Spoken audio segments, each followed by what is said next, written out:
Hello guys, welcome back. Today we're going to be talking about the Sedins announcing their retirement and what's exactly next for the Vancouver Canucks. Now the Sedins announced about an hour ago that they will be retiring for this next offseason and not returning with the team, or nor any team in that matter.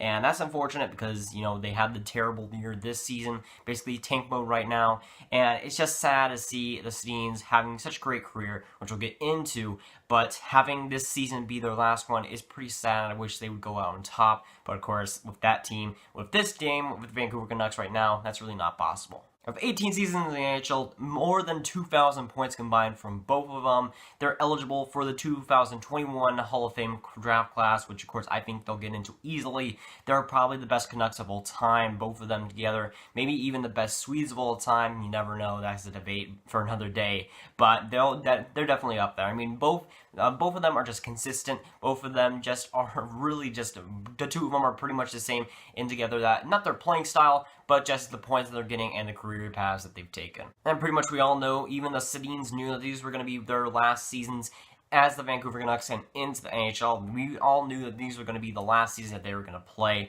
and I expected them to not retire this year. I thought next year was going to be their last season, but apparently not. They're going to retire this season, which is sad just because of the state that the team is in. I would have think that they would have another year in them, but apparently not. It's sad to see, and they're around 38, so it's a reasonable retirement age, but for them, I wanted to see them at least get a cup. I mean, they were so close in 2011. Just would have seen that greatly. I mean, the Canucks, they really were fantastic back in 2011, and the Sedins, of course, I think they definitely deserve a few cups in there, and I think that they're one of the class people in the NHL. And they're not players as much as they are people, and just together, they're just class acts, and just off the ice, they're fantastic as well. And I think that they're more deserving of a lot of people for at least a cup or two. The first brother duo to get 1,000 points each in the NHL history, and really no better suited duo to get it, am I right? And with them retiring, it's the end of an era for Vancouver, and also a start of one. So with Henrik Sedin retiring with Daniel, who is next in line for Vancouver to get the captaincy?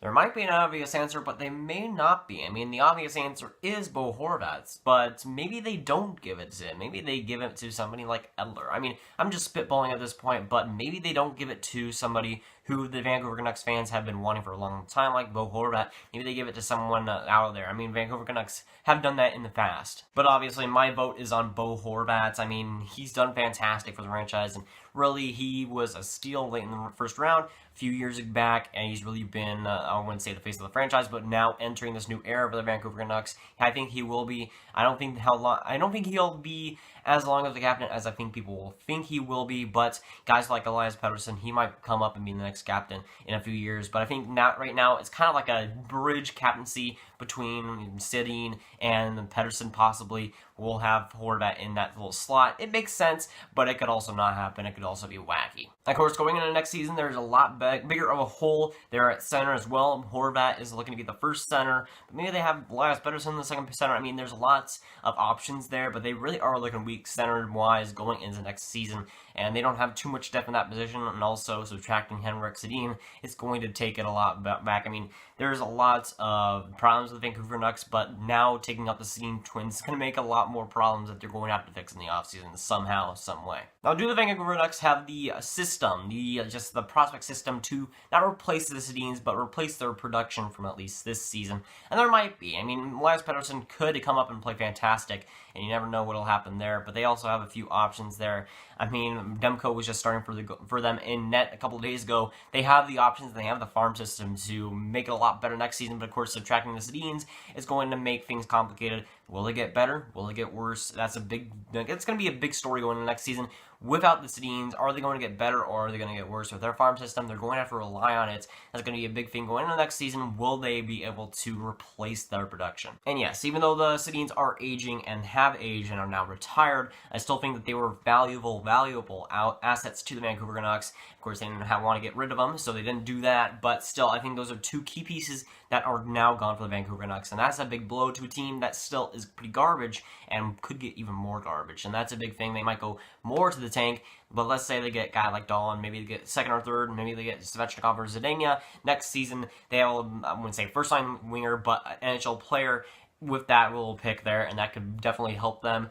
They do get high in the draft. If they get top 3, I could see them maybe being better than this season, but that's a big risk there. If their development, if their system is able to replace and be a lot better than it has this season, I think that they will be able to be better than this season. It's going to take a lot better. It's going to take some big leaps from the prospects there, but I think it definitely can happen. But not having the Twins there is going to be a big blow to that locker room and the organization as a whole. You're not going to have that skill. You're not going to have that mentorship that the Sedins have been bringing to the Vancouver Canucks and the young guys for a long, long time. You're not going to have that anymore, so they're going to have to rely a lot more on the other older guys on that team, which aren't very good. There aren't many good ones on that team, so that is going to be a problem for them. I think they're going to lack some leadership there with those Sedins out now, and I think that there's going to be a big problem there with leadership. Unless Bo Horvat takes that next step, I think that there will be a little bit of a leadership problem in that locker room, especially if there's no captain. I think that having a captain there is going to be the best thing, because I don't think there's going to be any veterans there that are really going to be really good